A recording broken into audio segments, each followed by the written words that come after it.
This isn't a small commitment because people aren't doing it for class credit. People aren't doing it to get paid. We can't pay them anything. We have a very, very small budget. But we needed to make sure that people were passionate enough about the idea, and a lot of people were. And the staff isn't huge, but the people that we do have really care about the mission. My name's Jack Panyard. I'm 21 years old. I grew up in Panyard, Pennsylvania, right outside of Hershey, and I'm the founder of the Lynchburg Torch. My dad was a journalist, and so growing up, I'd always hear stories of the different people he talked to or the different events he covered. It was so cool. I still remember the day that he told me that he had interviewed Ronald Reagan at one point. It blew my mind. Just growing up and seeing kind of the shift around media seems like it's changing every 10 minutes at this point. I just realized that there's an importance for good reporters to be out there, people who really care about the truth, people who really care about real, honest reporting.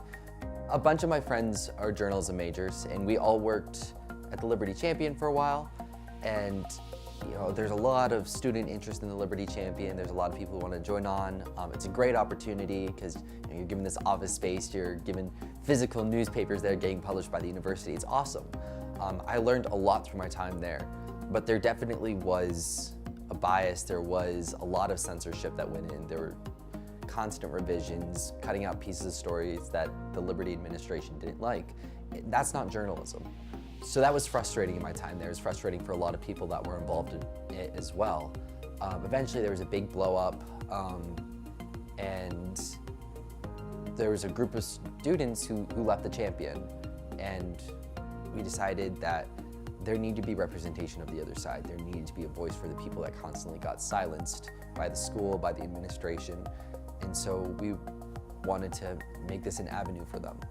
We started the Torch just because we wanted to have a fully unbiased news source that was going to be basically voicing the other side that's usually silenced around campus and around students' perception for the city as well.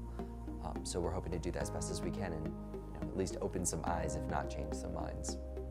I just want to make known that we didn't create the Lynchburg Torch with malicious intent. We weren't just thinking, we need to get back at people or we need to attack people for any reason. We saw a need in our community and people who weren't being heard. I think that we can use the torch to glorify God by reaching out to people that have been marginalized on campus, people who aren't having their voices heard, and by spreading truth.